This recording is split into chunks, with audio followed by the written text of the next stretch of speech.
இன்னைக்கு எண்ணம்னு சொல்லலாம் தமிழில். சமஸ்கிருதத்தில் சங்கல்பம் சொல்லுவாங்க. வேதாந்தத்தில் விருத்தி அப்படின்னு சொல்லுவாங்க. மூணும் ஒன்று தான்.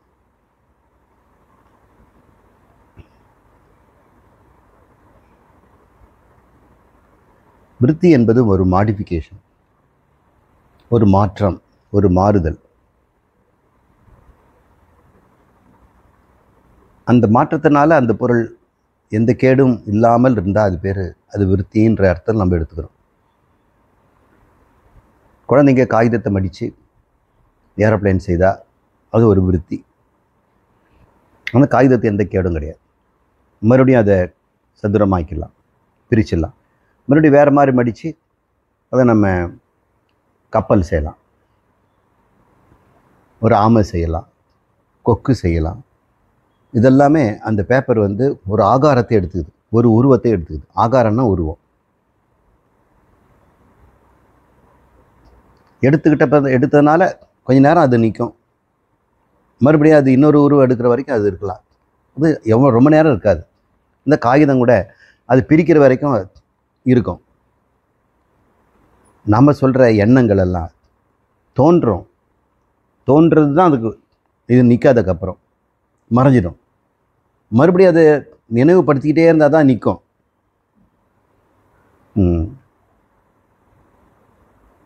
ஒரு செல் நம்பர் 10 நம்பரை சொன்ன உடனே நீங்கள் ரிப்பீட் பண்ணலாம்.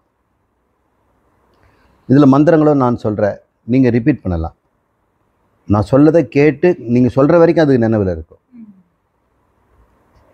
மறுபடியும் அது போயிடும். அவ்வளோ நேரம் தான் விருத்திகளுடைய வாழ்நாள், எண்ணங்களுடைய வாழ்நாள், கவலைகளுடைய வாழ்நாள், பயத்தினுடைய வாழ்நாள், ஆனந்தத்தினுடைய வாழ்நாள். நம்ம ஆனந்தம்னு சொல்லி உலகத்தில் அனுபவிக்கிறோம் இல்லையா, இது இன்பம் தரும்னு. அதனுடைய வாழ்நாள் எவ்வளோ? ஒரு செல்ஃபோன் சொல்லி நம்பரை சொல்லி அது நினைவச்சுக்கிற நேரம் வரைக்கும் தான் அது இருக்கும். அப்போது நீங்கள் செல்ஃபோன் நம்பரை பற்றி நினைவச்சுக்கினா என்ன பண்ணணும்? திரும்ப அதை நீங்கள் சொல்லணும்.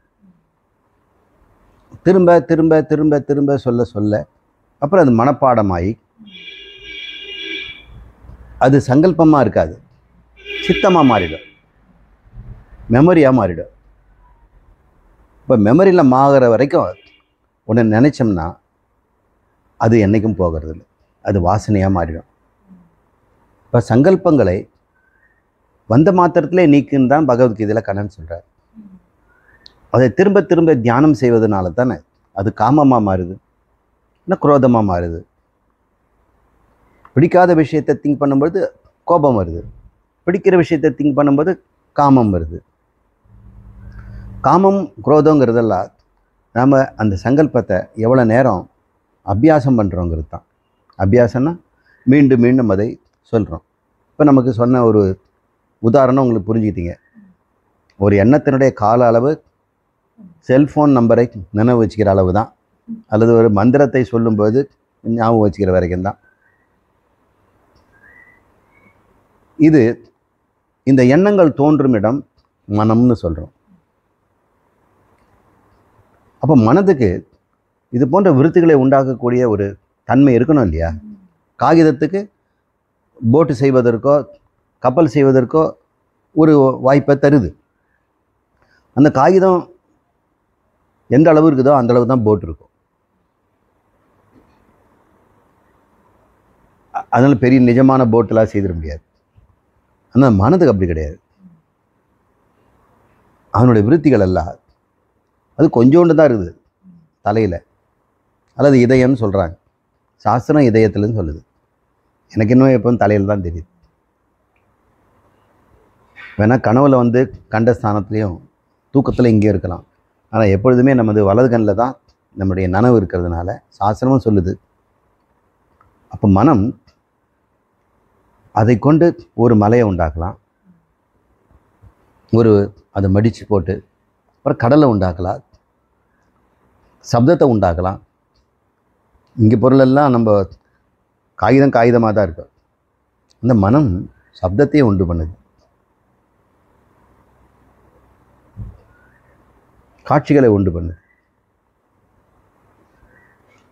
அது பேர் விருத்தின்னு பேர்.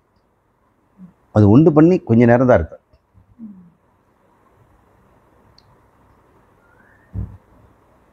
இந்த விருத்திகள் மனசில் தோன்றி தோன்றி மறந்தது. மனசில் இதை தவிர வேற என்ன இருக்குது? மனசினுடைய டியூட்டியே ஏதாவது உண்டு பண்ணிட்டு அடுத்தது உண்டு பண்ணுறது தயாராக இருக்குது, அவ்வளோதான். இப்போ சனம் மாறுறதா தானே இருக்கும். அப்படிப்பட்ட மனம் எதனால் ஒருத்தனுக்கு கொடுமை தருதா இருக்குது? அதை வச்சு பழைக்க தெரியாமல் அவங்க தற்கொலைக்கு போகிறாங்க. மற்றவங்க மேலே அபாண்டமாக பழி சுமத்தி துன்பம் தர பார்க்குறாங்க. தனக்குத்தானே குற்றவாளியாக நினைக்கிறாங்க. அல்லது தன்னை ஏழைன்னு முடிவு கட்டுறாங்க. தன்னை ரொம்ப மேதாவின்னு முடிவு கட்டுறாங்க. நான் ஒன்றும் தெரியாத பாமரன் அப்படின்னு முடிவு கட்டுறாங்க. இதெல்லாம் இந்த விருத்திகளுடைய ரூபங்கள் தான். அந்த ரூபத்தை நாம் உறுதிப்படுத்துறதுக்கு அபியாசம் தான் தேவைப்படுது. மனதை நாம் எப்படி கண்ட்ரோல் பண்ணுறது அப்படின்னு அர்ஜுனன் கேட்கும்பொழுது அபியாசத்தினால அதை கண்ட்ரோல் பண்ணலான்னு தான் சொல்கிறார். தியாகேன வைராக்கியேன அபியாசேன. ஆசைகளை விடுவது மூலம். ஆசைங்கிறது என்ன? ஒரு சங்கல்பம் தொடர்ந்து வரும்போது அது ஆசையாக மாறுது. ஆசைக்கு காரணமாக ஒரு பொருள் இருந்தால் கூட ஆசைங்கிறது உள்ளே எழாதபடி நம்ம வாழலாம். எத்தனையோ பொருள் ஒரு காலத்தில் ஆசைப்பட்ட பொருளாக இருக்கும். இன்பம் தரும்னு நம்ம நம்பின பொருள் இப்போ அந்த பொருள் நம்ம கண் முன்னாடி இருக்குது. அது கொட்டி கொட்டி குவிச்சு வச்சுருந்தா கூட அதை கண்டுக்காமல் நம்ம நகர்ந்து போயிட்டுருக்கோம். அது முன்ன போல் நமக்கு இன்ப விருத்தியோ ஆசை விருத்தியோ அது உண்டாகிறது இல்லை. அந்த விருத்திகளெல்லாம் பார்த்ததெல்லாம் உண்டாயிடும்னு அர்த்தம் கிடையாது. நாம் பழக்கப்படுத்துறது தான். சில பேர் துன்பத்தையே தன் வாழ்நாள் முழுக்க காப்பாற்றணும் அப்படின்னு முடிவு கட்டிகிட்டு இருக்கிறாங்க. அப்படி துன்பமான முகமான சோகம் இருந்தால் தான் மற்றவங்களாம் கவனிக்கிறாங்க அப்படின்னு நினைக்கிறாங்க. ஒருத்தர் நம்மளை பற்றி என்ன நினைக்கிறாங்கன்றது மனசில் தெரியல. 5 பேர் நிற்கிறாங்க. நம்மளை பற்றி என்ன நினைக்கிறாங்க? இப்போ நம்ம நடுவில் போய் நிற்கிறோம். அவங்க 4 பேர் பேசிகிட்டு இருக்கிறாங்க. நம்ம 5ஆவதாக போய் நிற்கிறோம். அவங்க என்னை பற்றி என்ன நினைக்கிறாங்கன்னு எனக்கு தெரியாது இல்லையா? அப்போது அதுக்கு ஏதாவது ஒரு சமிக்ஞையை நம்ம கொடுக்குறோம். ஒரு தூண்டுதலை கொடுக்குறோம். அழற மாதிரி முகத்தை வச்சுட்டு வைங்க. அவங்கெல்லாம் எப்படி ரியாக்ட் பண்ணுறாங்க அப்படி வச்சு நம்மளை பற்றி என்ன நினைக்கிறாங்க அப்படின்னு கண்டுபிடிச்சிடலாம். ஒருத்தர் அவர் அழுமூஞ்சிங்கிற மாதிரி அவங்க பார்ப்பாங்க. இன்னொருத்தர் ஏன் இப்படி இருக்கிறான்னு அப்படி பரிதாபப்படுவாங்க. அதெல்லாம் முகம் காட்டிடணும் இல்லை. எல்லாருமே இன்னொருத்தர் பார்க்கும் பொழுது தன்னை பற்றிய விருத்தி அவங்ககிட்ட என்ன மாதிரி இருக்குது அப்படிங்கிறத இவங்க ஒரு விருத்தியை உண்டாக்குறாங்க, தூண்டில் போடுறாங்க. இப்படி தான் குழந்தைங்களும் அப்பா என்ன சொல்ல போகிறாரு, அம்மா என்ன சொல்லுவாங்க, அல்லது நம்ம விரும்பிய பொருளை பற்றி சொன்னால் அப்பா எப்படி ரியாக்ட் பண்ணுறாரு, வாங்கி தர்ற மாதிரி ரியாக்ட் பண்ணுறாரா, அதெல்லாம் கூடாதுன்னு சொல்ல போகிறாரா, அதெல்லாம் போன்றது யாரோ ஒரு பையன் சொல்கிற மாதிரி சொல்லுவாங்க. அவன் பையன் என் ஃப்ரெண்டு அவங்க அப்பா கிட்ட சைக்கிள் கேட்டான், கியர் வச்ச சைக்கிள் கேட்டா அப்படின்னு. அப்பா அதுக்கு என்ன சொல்லுவார், இருக்குத்தான் நல்லதானடா, அவனே கடைக்கெல்லாம் போயிட்டு வரலாம்ல அப்படின்னு சொல்லுவார். அப்போ எனக்கு கூட வேணும்ப்பான்னு கேட்கலாம். இந்த விருத்திகள் எல்லாம் சன நேரம் தான் இருக்குது. இந்த விருத்திகள் இருந்ததுன்னா அது அகக்குறிப்பு முகக்குறிப்பாக தெரியும். இதுவும் ஒரு விருத்தி தான். சரீரத்தில் ஸ்தூலத்தில் ஏற்படுகின்ற ஒரு விருத்தி. எவ்வளோ நேரம் இருக்கும்? சன நேரம் தான் இருக்குது. மனசில் இருக்க அகக்குறிப்புகள்லாம் நீண்ட நாள் இருந்தால் முகத்துலேயும் அது தங்கிடும்.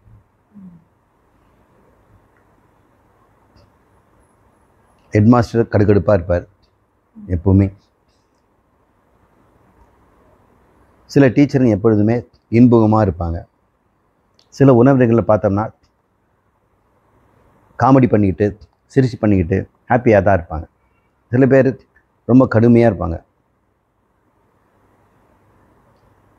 இதெல்லாம் இந்த அக விருத்திகளினுடைய பிரதிபலிப்பு தான். இந்த விருத்தியை பற்றி நம்ம கரெக்டாக நம்ம புரிஞ்சிட்டோம்னா ஒரு உண்மை, அது க்ஷண நேரம்தான் இருக்கும். அது அழிக்கணுங்கிறது தேவையே இல்லை. எது நீண்ட நேரம் வந்துருச்சுன்னா அதை தான் நம்ம அழிக்கிறோம். எறும்பு புத்து கட்டிடுச்சோ, கரையான் புத்து கட்டிடுச்சுன்னா நம்ம அழிக்கணும். விட்டோம்னா அது வளர்ந்துடும். மேகம் வானத்தில் திரண்டு இருக்குதுன்னா அதை நம்ம அழிக்கிறதுக்கு யாரும் முயற்சி பண்ணுறதில்ல. அது தானாகவே போயிடுது. இந்த விருத்தி இந்த புற்று கட்டுவது போல் அது சேர்த்து சேர்த்து மண்ணை ஒட்ட வச்சு அதை உறுதிப்படுத்துவது போல் நாமும் இந்த சங்கல்பங்களை பண்ணுறோம். உண்மையிலே மனசில் அது உறுதியாகவே இல்லை. மனம் அப்பப்போ தூய்மை அடையுது. இது சித்தத்தில் போய் தான் கடினமாக ஒரு உருவத்தை, நாம ரூபத்தை எடுத்துக்குது. சரி, இந்த விருத்திகள் எல்லாம் இருக்கு இல்லையா, இது எப்படி நம்ம பார்க்கணும்? நமக்கு மூளையில் சிலதெல்லாம் செய்யறது கஷ்டமாக இருக்குது. மனக்கணக்கில் 365 365 பேருக்குன்னா நீங்கள் முடியாது. அது உள்ள ஒரு விருத்தி ஓடணும். 365 விருத்தி, அப்புறம் 365 விருத்தி, 5ஆல் முதல்ல 3 பெருக்கணும். எவ்வளோ நேரம் நிற்கிது பாருங்க நம்பர். அந்த விருத்தி உங்களால் நிறுத்த முடியுதா? 365 5ஆல் பெருக்கணும், அப்புறம் 6ஆல் பெருக்கணும், அப்புறம் 3ஆல் பெருக்கணும், அப்புறம் ஒரு நம்பர் தள்ளி தள்ளி போடணும், அப்புறம் கூட்டணும். இத்தனையும் உங்களால் வச்சுக்க முடியல. இவ்வளவு தான் நம்முடைய விருத்தியினுடைய ரகசியமே. எல்லாருக்குமே கணித மேதை சகுந்தலா போன்றவங்களுக்கெல்லாம் அவங்க வேறு மாதிரி விருத்தியை உண்டாக்குறாங்க. நம்மளை மாதிரியான நம்ம பாடம் சொல்லிக் கொடுக்குற விருத்தியெல்லாம் கிடையாது. நம்ம ஸ்கூலில் சொல்லிக் கொடுத்த மாதிரியே மனசில் நம்ம போட பார்க்குறோம் மனக்கணக்கு. அவங்க வேறு மாதிரி பார்ப்பாங்க. 300 300ன்னு போட்டுருவாங்க. அப்போ 65 போட்டுக்குவாங்க. அப்போ 60 60ன்னு போட்டுக்குவாங்க. அப்புறம் 5 5 இப்படியெல்லாம் ஷார்ட்கட் அவங்க வச்சுருக்கிறார். 300 300னாக்கா நீங்கள் சொல்லலாம் 9000. 60 60ன்னா 360. 5 5 25. இவங்க டக்குன்னு அதுவும் கூட்டிகிட்டு. அதுவும் விருத்தி தான். அது வேகமாக செய்யணும். இது ஏற்கனவே அவங்க செய்து செய்து சித்தத்தில் இருக்கிறதுனால இப்போ 300 300 900ங்கிறத எப்படி நீங்கள் சொன்னீங்க? சித்தத்தில் தான் சொன்னீங்க. நீங்கள் ஒர்க்காக பண்ணீங்க. மெமரி, அவங்க மேத்தமெட்டிக்கல் மெமரி. அந்த விருத்திகள் நமக்கு மாதிரி தான் எல்லாருக்குமே.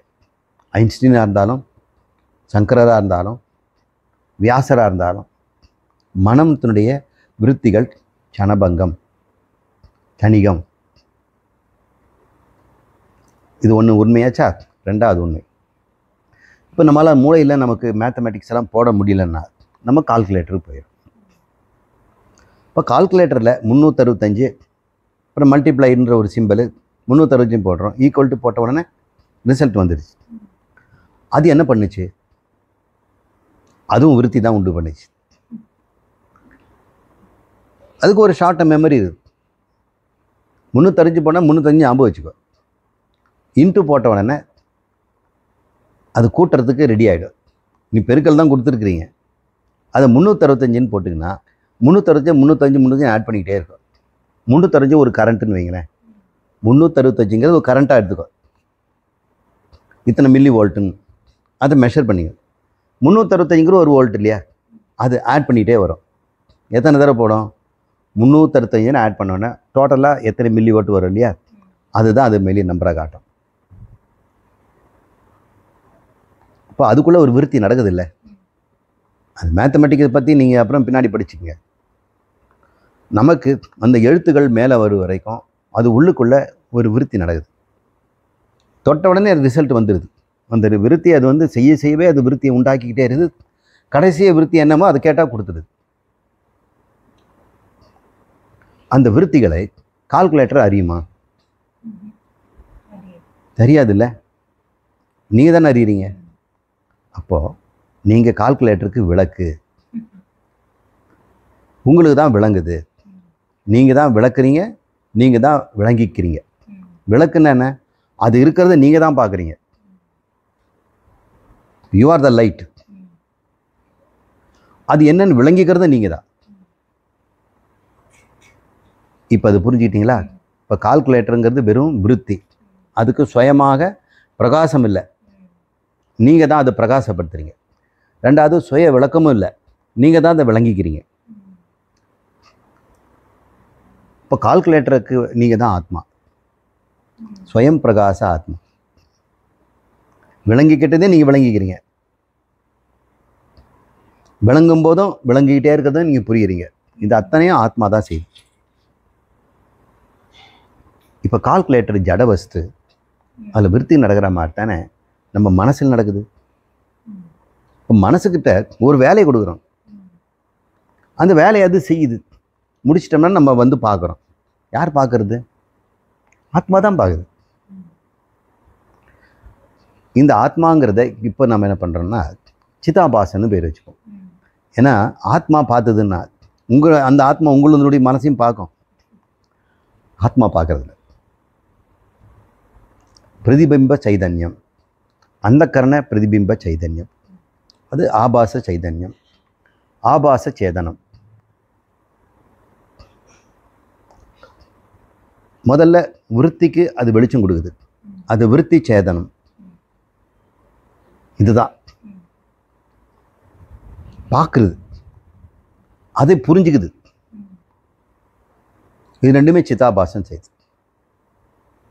விளக்குது, விளங்கிக்குது. விளக்கு சாதாரண விளக்கெல்லாம் விளக்கம், ஆனால் விளங்கிக்காது.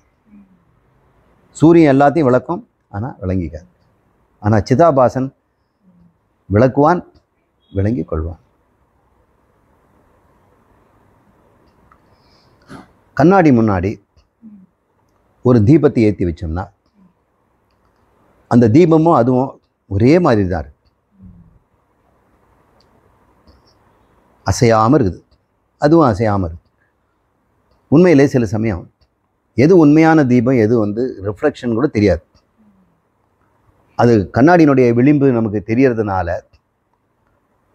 இது ஒரிஜினல், அது காப்பி, டூப்ளிகேட் அப்படின்னு நம்ம சொல்கிறோம். ஒருவேளை கண்ணாடி விளிம்பு இல்லாமல் இருந்ததுன்னா உங்களால் எது எது ஒரிஜினல், எது பானம், எது அனுபானம் இன்னும் சொல்ல முடியாது. இதுதான் பானம், சுய ஒளி. சரி, இது ஒன்று புரிஞ்சுக்கிட்டீங்களா? சிதாபாசனும் ஆத்மாவும் ஒன்று தான், பெர்ஃபெக்டாக ரிஃப்ளெக்ட் ஆச்சுன்னா. ஒருவேளை கண்ணாடி அசைஞ்சுனா தான் மாற்றம் இருக்கும். இந்த கண்ணாடியில் இருக்கக்கூடிய இந்த ஒளி இருக்கே, அது கண்ணாடி எப்போவுமே அசையாமல் இருக்குது. ஆனால் நமக்கு இது ஒரிஜினல் எது பொய் எதுன்னு தெரியல. ஆனால் மனமும் சாதாரண கண்ணாடியில் விருத்திகளை உண்டாக்குற கண்ணாடி. அப்போ எதையாவது அது காட்டணும்னா விருத்தியாக தான் காட்டணும். அதுக்கு முன்னாடி தீபத்தை கொண்டு வச்சோம்னா அந்த தீபம் மாதிரியே ஒரு தீபத்தை இது விருத்தியை தான் உண்டாகும். அது விருத்திகத சைதன்யம். ஆத்மா சைதன்யம் மாத்திரம், கேவல சைதன்யம், தூய்மையாக இருக்கு, சுத்த சேதனம். அது விருத்தி சேதனமாக இருக்கு. இந்த மனதுக்கும் அறிவு இருக்கிற மாதிரி தெரியுது, இல்லை, எப்பவுமே மனம் அறிவதில்லை. நாம் இந்த ஆத்மாவை தெரியாததுனால எல்லாரும் மனம்தான் அறிகிறதுன்னு நினைக்கிறாங்க. அப்போது மனதில் கால்குலேஷன் நடந்ததுன்னா மனசில் கால்குலேஷன் நடக்குது அப்படின்னு சொல்கிறது. நீங்கள் சில சமயம் கால்குலேஷன் பண்ணுறது இருங்க யோசனை பண்ணி சொல்கிறேன்ற. அப்போ மனசை நீங்கள் வேலை வாங்குறீங்க, மனசில் கால்குலேஷன் போகிறதையும் நீங்கள் பார்க்குறீங்க. அப்போ விருத்துகளை நீங்கள் தானே பார்க்குறீங்க. பார்க்குறது யார்? அப்போது சிதாபாசன். அந்த சிதாபாசனை ஜீவன்னு சொல்கிறோம். ஜீவாத்மான்னு சொல்லலை, இப்போ ஜீவன்னு பேர். ஜீவன் தான் சிதாபாசன், அவன் தான் ஞாதா. இந்த ஞாதா மனதில் நடக்கிற விருத்திகளுக்கு ஞானம்னு பேர். அங்கே வெளியே இருக்கிற ஒரு பொருள் பார்க்குது இல்லையா, இந்த கால்குலேட்டர் நம்பர், அது ஞேயம்னு பேர். ஞேயம் வெளியே, விருத்தியாக இருப்பது ஞானம், அதை சிதாபாசன் அறிவது ஞாதா. இந்த மூன்றுக்கும் வேறானது தான் ஆத்மா. திரிபுடிக்கு வேறானது.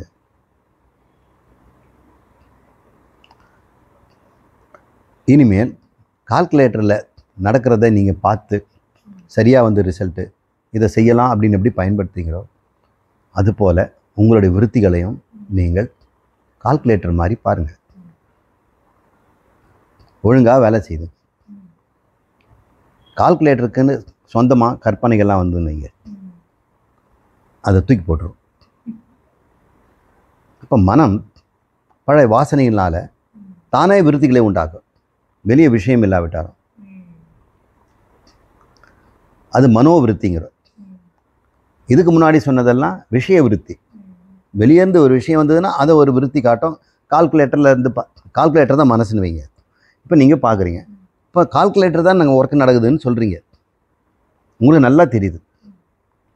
ஆனால் கால்குலேட்டருக்குன்னு ஒரு உணர்வு இருந்து அதுக்கு ஒன்று விருத்தி இருந்து வைங்க, ஸ்வயம் விருத்தியா அதை கொண்டு வந்து கொடுத்ததுன்னா நீங்கள் என்ன பார்ப்பீங்க? இது தப்பாகி போச்சு, சரி பண்ணணும், இந்த வாசனைகளை நீக்கணும். நிறைய மெமரியெல்லாம் இருந்துன்னு வைங்க, அதுலேருந்து ஏதாவது ஒரு நம்பர் வந்து ஓடி வந்துடும். தெரியாமல் பேக்கு ப்ரெஸ் பண்ணிட்டீங்கன்னா போன கணக்கினுடைய ரிசல்ட் வெளியே வந்துடும். டெலீட் பண்ணிவிடுவீங்க, போயிடும். மறுபடியும் ரீகலெக்ட் பண்ணுறீங்க. இதை மாதிரி மனதையும் அது மாதிரி பாருங்கள். மனதும் வெறும் கால்குலேட்டர் தான். சங்கரர் காலத்துலலாம் இந்த கால்குலேட்டர் உதாரணம்லாம் இல்லை. நமக்கு ரொம்ப சுலபமாக இருக்குது விருத்தியை விளக்கிறதுக்கு. இந்த இப்போது விருத்தியை புரிஞ்சுக்கிட்டீங்களா? இப்போ அஞ்ஞானத்துக்கு போவோம். என்ன சிவகுமார், விருத்தியை புரிஞ்சுக்கிட்டீங்களா? விருத்தியினுடைய நேரம் எவ்வளோ? அதுக்கு என்ன உதாரணம் சொன்னேன்? கால்குலேட். மனசில் கால்குலேட் பண்ண எவ்வளோ நேரம் இருக்குது? கால்குலேட்டர் மனசுக்கு உதாரணமாக சொன்னேன். இந்த எண்ணங்களுடைய சணிகத்துக்கு உதாரணமாக என்ன சொன்னேன்? செல்ஃபோன் நம்பரை ஞாபகம் வச்சு அல்லது மனசிலே கால்குலேஷன் போடுறது. அது முடியறதில்லை. அதுலேருந்து என்ன தெரிஞ்சுக்கணும்? விருத்திகள் எல்லாம் வெகு சுலபமாக அழிவது தான். தானாக அழியறத நீங்கள் எதுக்கு கஷ்டப்பட்டு அழிக்கணும்? என் கஷ்டங்களெல்லாம் மனசுலேருந்து மன்னிக்க முடியல, என் வருத்தங்களெல்லாம் நீக்க முடியல அப்படின்னா அதுக்கு நீங்கள் அந்த கால்குலேட்டரை ஓயாமல் அதே நம்பரை தட்டிகிட்டு இருக்கீங்க. உண்மையிலே நம்முடைய மனம் விருத்திகளை விட்டுட்டு போக தான் ஆசைப்படுது. அதுக்கு சுபாவமே என்ன ஆளை விடுங்க அப்படின்னு தான் இருக்குது. ஏன்னா அதனுடைய தன்மை என்ன? விருத்தியா? விருத்திகள் இல்லாத நிலை தான் அதனுடைய தன்மை. அலைகளை உற்பத்தி பண்ணிக்கினே இருக்குன்றதுதா காற்று வீசுவதுனா. அப்போ எதனால் மனசு ஓயாமல் விருத்திகளை உண்டு பண்ணுதுன்னா சித்தம்தான். சித்தம்னு தனி பொருள் இல்லை. மனதினுடைய பெரும்பகுதி சித்தம். அது மேல் பகுதி தான் நமக்கு மனம். அதனால் மேல் மனம், சித்தத்தை அடிமனம், ஆழ்மனம்னு சொல்கிறோம். இப்போ ஆழ் மனசுலேருந்து அடிமனசுலேருந்து விருத்திகள் வாசனைகளாக வந்துட்டு இருந்தேன்னா அப்போ மனம் விருத்திகளை விடுறது இல்லை. மேல் மனத்தில் தான் விருத்தி தோன்றி மறையுது.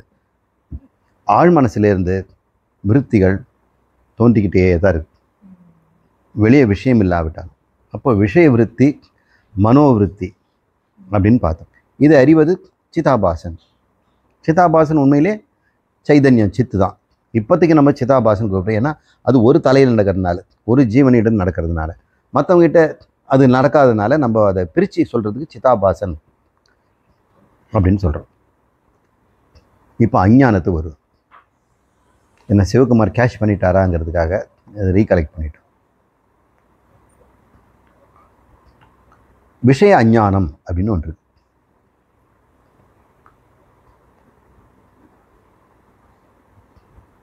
ஒரு மெக்கானிக்கல் ஷாப், அங்கே என்னென்னவோ பொருள் வச்சுருக்கிறாங்க. அது படிப்பறிவு இல்லாத ஒருத்தன் போய் பார்க்குறான். அவன் எல்லாத்தையும் பார்க்குறான். அவனோட விருத்திகள் எல்லாம் வருது. ஆனால் ஏதாவது அவன் புரிஞ்சுக்கிறானா? அவங்ககிட்ட ஒன்று இருக்குது, எனக்கு எதுவும் தெரியல, ஒன்று கூட தெரியல சார். அப்புறம் கடைக்கு வேலை வச்சுருக்குறான் அவனை. அவங்க கேட்குறாங்க, 2 இன்ச்சு போல்ட் வேணுங்க. அவன் நேராக ஓனர்கிட்ட போய் கேட்பான், 2 இன்ச்சு போல்ட்டு. அந்த பொருள் கண் முன்னாடியே இருக்குது, அவனால் சொல்ல முடியல. அது பேர் விஷய அஞ்ஞானம். அப்புறம் சொல்கிறாரு, இதான்ப்பா இப்போ 2 இன்ச்சு இருக்குதுல்ல, இது பேர் போல்ட்டுன்னு பேர். அதில் திருவுரம் இல்லையா, அது பேர் நட்டுன்னு பேர். போல்ட் அண்ட் நட்டு. இப்போ அந்த விஞ்ஞானம் இவனுக்கு வந்துடுச்சு இல்லையா, இப்போ அஞ்ஞானம் நீங்கிடுச்சு. அந்த நீங்கிறது என்ன காரணம்? ஒரு விருத்தி. ஒரு விருத்தி என்ன பண்ணுச்சு? அஞ்ஞானத்தை நீக்குச்சு.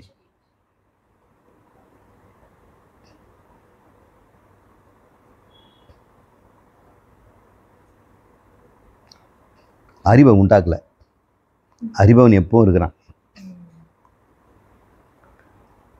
அறிபவனை உண்டாக்கல. அறிபவனும் இருந்த விஷயத்தினுடைய அஞ்ஞானத்தை நீக்கிச்சு. சரி, அறிபவனுக்கு மறுபடியும் அஞ்ஞானம் வந்துடலாம்ல. அதுக்கு என்ன பண்ணணும்? மீண்டும் மீண்டும் விருத்தியை உண்டாக்கணும். அந்த விருத்திகளெல்லாம் சித்தத்தில் போய் தேங்கி இருக்கும்போது அது என்ன பண்ணுது? மறுபடியும் அஞ்ஞானத்தை நீக்குது. அறிவுங்கிறது என்ன? நீக்கிறது தான். இப்போ மறுபடியும் அந்த பொருளை பார்க்கும்போது இன்னமும் சொன்னாரே அப்படின்றான். சித்தத்திலேருந்து வந்து போல்ட் அப்படின்னு சொல்லும்போது அப்போ அஞ்ஞானம் தான் நீங்குது. இப்போ நீங்கள் இப்படி புரிஞ்சுக்குங்க, அறிவை சேகரிக்கிறோம், அறிவை சேர்த்துக்கிறோங்கிறத விட அஞ்ஞானத்தை போக்கிக்கிறோம். அறிவை சேர்க்கறதுங்கிறது மெமரைஸ் பண்ணி ஞாபகம் வச்சுக்கிறதா. அறிவும் கூட அந்த நிமிஷமே போய்டும், அஞ்ஞானமும் போய்டும்.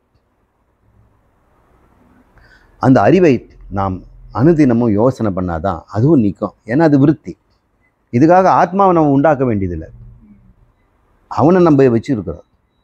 அந்த ஆத்மா நிறைய விஷயத்தை இப்போ கற்றுக்குது, மனோவிருத்திகள் மூலம் கற்றுக்கும் போது அது விஷயங்களுடைய அஞ்ஞானத்தெல்லாம் போக்கிது. சரி, ஆத்மாவுக்கு அஞ்ஞானம் இருக்குதா? இல்லை. அப்போ அஞ்ஞானங்கிறது எது? விருத்தி ரூபமாக தான் அஞ்ஞானம் இருக்குது. ஒரு குறிப்பிட்ட விஷயத்தினுடைய விருத்தி இல்லாமை தான் அஞ்ஞானம். அந்த இல்லாமையை கூட மனம் தானே வச்சிருக்குது. அப்போ மனதை நம்ம பார்த்துக்கிட்டே இருக்கிறோம். ஆத்மா சிதாபாசன் பார்க்குது, அதில் இந்த பொருளுக்கு உண்டான விருத்தி அஞ்ஞானம் தான் இருக்குது. அது நீங்கப்படாமல் இருக்குது. அப்போ நாம் மனசில் என்ன ஆத்மா எதை பார்த்துட்டு இருக்குது? அஞ்ஞானத்தை தான் பார்க்குது. அதனால அஞ்ஞானங்கிறதே அந்த கரணம் தான். அந்த கரணமே அஞ்ஞானம் தான். அப்போ 2 இது இருக்குது. அஞ்ஞானம் என்ற ஒரு விருத்தி எப்பவுமே இருக்குது, எனக்கு தெரியாதுன்னு சொல்கிற விருத்தி. இன்னொன்று அது அழிந்த நிலை ஒன்று. அந்த ஒரு விருத்தி தோன்றி அதை அழித்திடுது, அஞ்ஞானத்தை அழிச்சிடுது.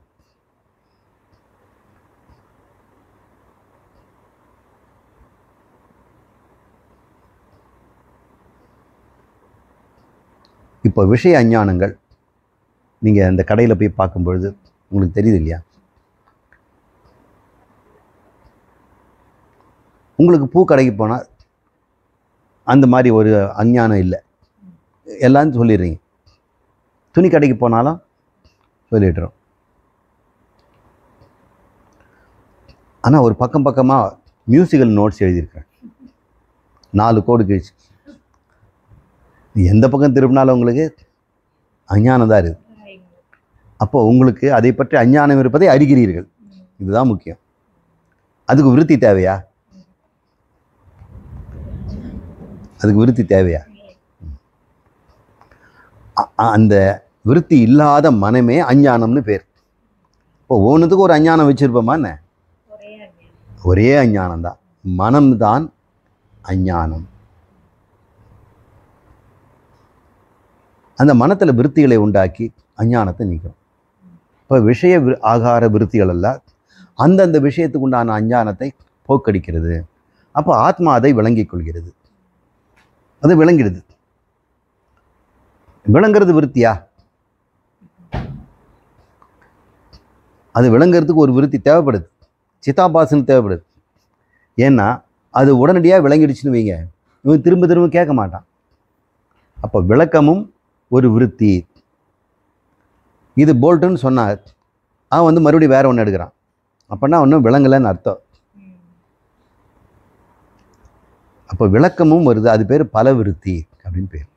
இப்போ சிதாபாசன் கிட்டையும், அதாவது சிதாபாசன் இந்த மனதில் இருக்கின்ற இடம் இருக்கு இல்லையா, எல்லா இடத்துலையும் இருந்தாலும் சூழ்ந்து இருந்தாலும் பல விருத்தின்னு ஒன்றை அவன் பார்க்குறான். அப்போது சிதாபாசன் என்னென்ன பார்க்குறான்? ஜீவன் விஷய விருத்தியும் பார்க்குறான், பல விருத்தியும் பார்க்குறான். பல விருத்தி வர வரைக்கும் விஷய விருத்தி உண்டாக்கிக்கிட்டே இருக்கிறான். இப்போ சிதாபாசன் எங்கே அதிகமாக நேரத்தை செலவு பண்ணுறான்? பல விருத்தியில் தான் இருக்கு. இப்போ பல விருத்தியே நானுன்னு நினைக்கிறான். இப்போ பல விருத்தியில் என்ன உண்டாகுது? விஷய விருத்திகள் என்னென்ன கொடுக்குதோ அது பலனாக வருது. தொடர்ந்து வறுமை வறுமை வறுமைன்னு இருந்ததுன்னா பல விருத்தி என்ன இருக்கும்? வறுமை. இப்போ சிதாபாசன் எங்கே இருக்கிறான்? இப்போ எல்லா நேரமும் பல விருத்தியில் தானே இருக்கிறான். அப்போ தன்னை அவன் வறுமையில் உள்ளவன், ஏழை அப்படின்னு நினைக்கிறான். அதனால் என்னென்ன கிடைக்குமோ அதெல்லாம் அள்ளி வச்சுக்கணும், சேர்த்து வச்சுக்கணும், திருடணும்னு கூட எண்ணம் வரும். இப்போ பொருள் மீது அளவு கடந்த ஆசை வரும். அவனுக்கு பார்க்குற பொருளெல்லாம் அடையணுங்கிற ஆசையே வந்துடும் வறுமையினால். இதெல்லாம் விருத்திகள் தான். இந்த பல விருத்தியை நீங்கள் நல்லா புரிஞ்சுக்கணும். பல விருத்தியாக இருப்பது சிதாபாசன். சிதாபாசன் உண்மையில் ஆத்மா தான். ஆனால் மனதில் அவன் பல விருத்தியாக இருக்கிறான்.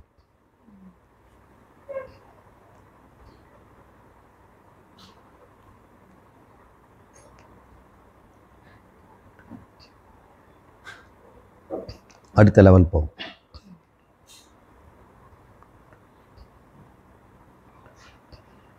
இந்த விஷய அஞ்ஞானம்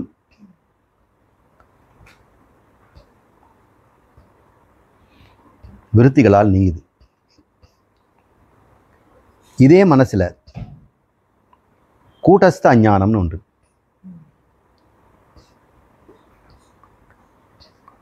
தனக்கு ஒளி தருகின்ற ஒளிச்சுடர் ஜீவன் சிதாபாசம் அப்படின்னு அது தெரியல. அந்த சிதாபாசன் தான் ஆத்மா. அது கூட்டஸ்தன் பேர். மாறுவதை தான் நானுன்னு நினைக்குது. கூட்டஸ்தன் நானுன்னு சொல்ல மாட்டேங்குது. அப்போ கூட்டஸ்த அஞ்ஞானம் ஒன்று இருக்கு இல்லையா, இது வரைக்கும் விஷய அஞ்ஞானத்தை அது போக்கிக்கிட்டே இருக்குது. அது வந்து ஸ்தூல அவித்யான்னு சொல்கிறார். மனமே அவித்யா தான், அது ஸ்தூல அவித்யா. காரண வித்யா அப்படிங்கிறது என்னன்னா, நான் மாறுகின்ற மனம் அப்படின்னு நினைக்கிறான் பார்த்தீங்களா, அதுதான் காரண வித்யா. அவன் உண்மையிலே அவன் மாறாத கூட்டஸ்தன்னு தெரியணும். யாருக்கு தெரியணும்? சிதாபாசன்னு தெரியணும்.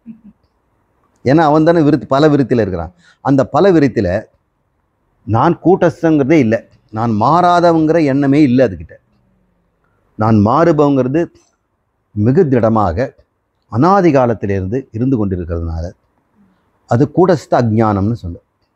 இப்போ 2 அஜ்ஞானம் சொன்னேன். ஒன்று விஷய அஜ்ஞானம், அதை மனசில் இருக்கிற மனோவிருத்திகள் நீக்குது. இப்போ கூட்டஸ்த அஜ்ஞானமோ இருக்குது, அது பல விருத்தியில் இருக்குது. அதுவும் மனம்தான், மனதோடு கலந்த சிதாபாசன், அது பல விருத்தி. அந்த பல விருத்தியில் நீண்ட காலமாக என்ன பலன் இருக்குது? நான் துர்லபம், நான் அல்பம் அப்படின்ற எண்ணங்களை தான் வச்சிருக்கணும். அந்த விருத்திகள் தான் இருக்குது. தவிர அவங்ககிட்ட எப்பொழுதுமே கூட்டஸ்த அஞ்ஞானத்தை நீக்கக்கூடிய விருத்தி வரல இல்லையா. அந்த கூட்டஸ்த அஞ்ஞான விருத்தியை நீக்கிறதுக்கு அதால் முடியாது. ஏன்னா அதுக்கிட்ட அந்த பற்றிய அது அஞ்ஞானம் தான் இருக்குது. விருத்தியை உண்டாக்கணும் இல்லை. விருத்தி எங்கேருந்து வரும்? எப்பவுமே ஒன்று வாசனையிலேருந்து வரணும், இன்னொன்று விஷயத்துலேருந்து வரணும். வாசனையில் இவனுக்கு கூட்டஸ்தன்னு இதாக இருக்குதா? வாசனையில் இருக்கிறது எல்லாமே நேரெதிராக இருக்குது. எங்க விஜயகுமார், நீங்கள் பாதியில் வந்தாலும் உங்களுக்கு தெரியல. அந்த லிங்க் கொடுங்க, அப்புறம் புரிஞ்சு. இந்த கூட்டஸ்த அஞ்ஞானத்தை நீக்கக்கூடிய இந்த விருத்தியை தான் உபநிஷத்தும் குருவும் செய்கிறாங்க. அதுக்கு பேர் அகண்டாகார விருத்தி அப்படின்னு பேர். எது அந்த அகண்டாகார விருத்தி எந்த அஞ்ஞானத்தை நீக்குது? கூட்டஸ்த அஞ்ஞானத்தை நீக்குகிறது. விஷய விருத்திகளை என்ன பண்ணுது? மனசில் இருக்கக்கூடிய விஷயங்களுடைய அஞ்ஞானத்தை நீக்குது. விஷய அஞ்ஞானம் உலக அஞ்ஞானத்தை நீக்குகிறது. இது தன்னை பற்றிய அஞ்ஞானத்தை நீக்குகிறது. இது பேர் அகண்டாகார விருத்தி. இந்த விருத்தி எங்கே நடக்குது? கால்குலேட்டர் ஞாபகம். மைண்டுங்கிற கால்குலேட்டரில் ஒரு விருத்தி. அந்த ஒரு கால்குலேஷன் மட்டும் இது வரைக்கும் அவன் போடவே இல்லை. உலகத்தை பற்றி கால்குலேஷன் தான் அவன் போட்டுக்கிட்டு இருந்தான். எல்லாரும் உலகத்தை தான் எப்பவும் கணிச்சுக்கிட்டே இருக்கிறாங்க. அப்போ தன்னையே ஒன்று கணிச்சு வச்சுருக்கிறான். அது அடிப்படையில் எப்படி கணிச்சிருக்கிறான்? நான் அல்பன், நான் செத்து போகிறவன், நான் மாறுபவன். நான் மாறுபவன்கிறது அவனுக்கு அழியாமல் இருக்குது. அந்த மாறுதல் தான் ஷட்விகாரம் அப்படின்னு சொல்கிறது. பிறந்தேன், வளர்ந்தேன், இப்போ கிழவனாக இருக்கிறேன், இதெல்லாம் தன்னை மாறுபவனான்னு நினைக்கிறான். கால்குலேட்டர் தான் அது நடக்குது. கால்குலேட்டர் தான் இப்போ வயசாகிட்டே போகுது. ஆனால் தனக்கு இருக்கிற மாதிரி பல விருத்தி அது மாதிரி இருக்குது பாரு. இன்னொரு விருத்தி இருக்கு. இது கூட்டஸ்த அஞ்ஞான விருத்தி நிவர்த்தி. இதுக்கு அடுத்த ஒரு விருத்தி வருது. அது விவேக விருத்தி, விஞ்ஞான விருத்தி. அது இந்த என்னிடம் இருக்கின்ற மாறாத அழியாத ஆனந்த சுரூபமான கூட்டஸ்தன் தான் கடவுள், பிரம்மங்கிறது மூன்றாவது விருத்தி. எத்தனை விருத்தி சொன்னேன் இப்போ? விஷய விருத்தி, அதை மனோவிருத்திங்கிறோம். ரெண்டாவது கூட்டஸ்த அஞ்ஞான நிவிருத்தி விருத்தி, அது அகண்டாகார விருத்தினர். மூன்றாவது விவேக விருத்தி, விஞ்ஞான விருத்தி. இப்படி மூன்று விருத்திகளும் அடைந்தவனுக்கு மோட்சம். ஆனால் இந்த விருத்திகள் எல்லாம் சித்தத்தில் பலமாக நிற்கணும். அப்போ தானே அது, இல்லைன்னா கால்குலேட்டரை போட்டாமல் மறந்துடும். இல்லை, இப்போ தத்துவமசின்னு சொல்லியாச்சு, விஞ்ஞானம் வந்துடுச்சு, ஞானம் வந்துடுச்சு, சித்தத்தில் அது பதியணும். இல்லை, அதுக்கு நம்ம அபியாசம் பண்ணணும். இல்லை, அது பேர் நிதித்தியாசனம். இதனால் உங்களுக்கு மோட்சம் புதுசாக கிடைக்கல. நீங்கள் ஏற்கனவே மோட்சத்தில் தான் இருக்கிறீங்க, அதை மறந்துடுறீங்க. இப்போ பிரத்யபிக்ஞா அப்படின்னு பேர். மீண்டும் மீண்டும் அபியாசிக்கிறது, மனனம் செய்யணும். அதுக்கு தான் உங்களுக்கு இந்த மாதிரி உருவங்களையும் மெட்டஃபோர்லையும் தரேன். கால்குலேட்டர் மாதிரி உங்கள் மூளையையும் உங்கள் மனசையே வெளியே கால்குலேட்டர் மாதிரி பாருங்கள், திருஷ்யமாக பாருங்கள்.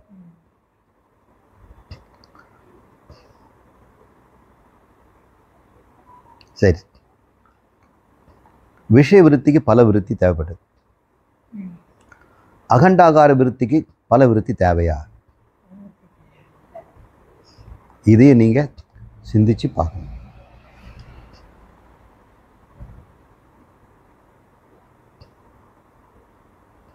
ஏனென்றால் கண்ணாடியின் முன்னாடி இருக்கின்ற தீபம்